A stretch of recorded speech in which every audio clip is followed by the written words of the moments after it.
Now, after finishing the circle in a conic sections, now we are in parabola. So now parabola, if the plane is parallel to the line that generated, now the cone को generate करती है and does not contain the vertex, corners जिनको आप कहते हैं, आपका नाम देखो, the intersection is a parabola.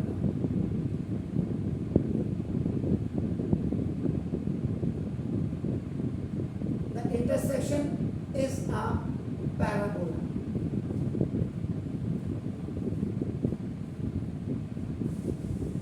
ये है इसमें. तो डेफिनेशन आपकी क्या हो गया?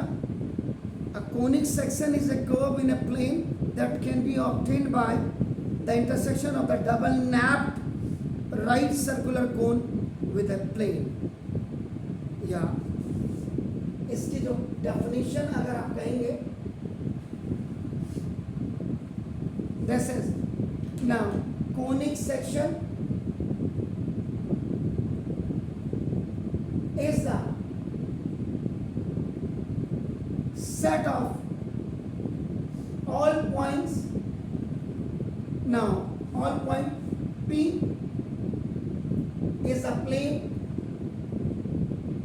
such that का मतलब गिवन होता है, याद रखिएगा, such that its distance from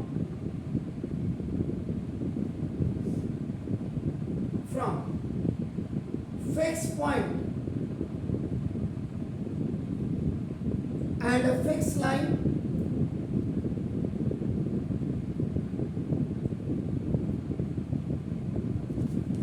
not containing the fixed point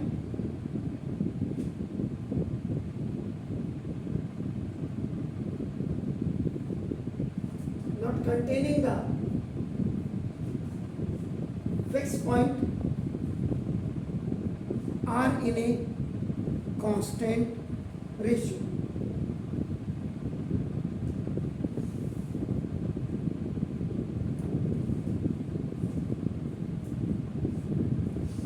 The fixed point is called the focus.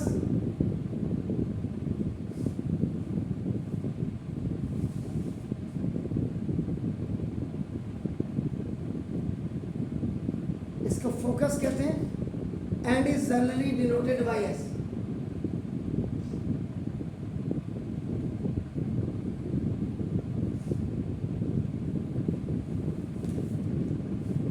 S याद रखिएगा, नॉट F. फिजिक्स में इसको F से डिनोट करते हैं हम लोग. एक लाइन होती है, this आपका नाम, it is known as the directrix. This is the D-I-R-E-C, this is directrix. Now one point P, this is आपका S is a focus.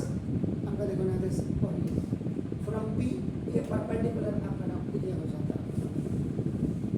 तो जो ये फिक्स लाइन है, this is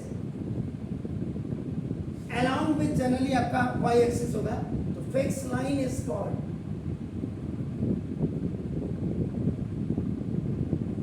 ये डायरेक्ट्रिक्स, और फिक्स पॉइंट आपका नाम ये कॉल्ड फोकस होता है. एंड इसको आपका and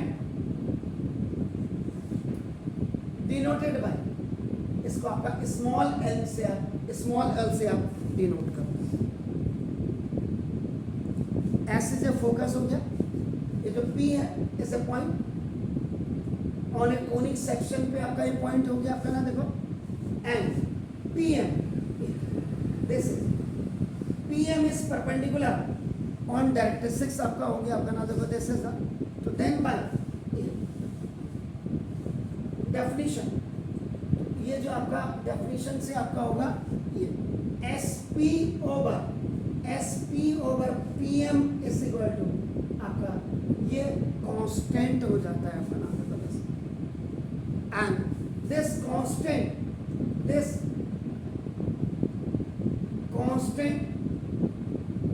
ratio is called eccentricity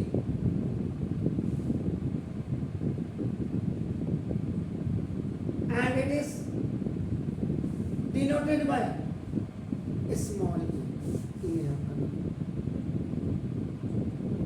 तो ये हो गया द नेचर ऑफ कर्व। अब जो इसका कर्व आपका हो गया आपका नाम देखो जैसे कर्व का मतलब यहाँ पे the meaning of curve is conic section तो now देखो this is ये depends on a ये e पे आपका डिपेंड होता है याद रखिए e पर डिपेंड होता है। पैराबोला अगर आप पढ़ रहे हैं देखो आपका नाम this if you are studying about the parabola तो पैराबोला में sp over now pm is equal to आपका ये 1 हो जाएगा यानी कि एसेंट्रिसिटी इस इक्वल टू 1 होगा। तो दिस कोनिक सेक्शन अब आपका इसमें अगर आप देखेंगे ऐसे ये डायरेक्ट्रिक्स आपकी हो गई ये देखो आपका दिस इज एक पी पॉइंट आपका हो गया यहाँ आपका देखो एस पॉइंट हो गया ये आपका परपेंडिकुलर आपने ड्रॉप कर दिया देखो तो एस ये जो आपका देखो दिस इज ये पैराबोला हो गया this is called the right hand parabola y square is equal to 4ax।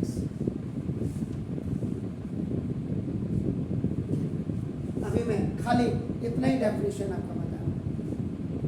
दूसरा यहीं पे लिख देता हूं नहीं तो मैं भूल जाऊंगा मैं इफ द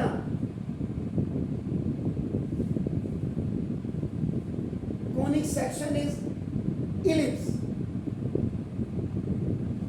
पैराबोला में आपका देखो ना sp over pm is equal to 1 होगा यानी कि एसेंट्रिसिटी इज इक्वल टू 1 होता है ये दिस जब पैराबोला याद रखिए अगर ये इलिप्स है याद रखिए इसमें sp over pm is smaller than 1 हो जाएगा therefore eccentricity is smaller than 1 and अगर ये आपका नाम if the conic section is hyperbola तो इसमें sp over pm is greater than 1 therefore e is greater than 1 ये तीन कंडीशंस को आप नोट कर लीजिए। बाकी डेफिनेशन बात को करेंगे तो कोनिक सेक्शन आपका ये हाइपरबोला के लिए हो गया ये आपका एलिप्स के लिए हो गया और पैराबोला के लिए। पहले इतना करिए अब इसके बाद मैं चार्ट बना रहा हूँ।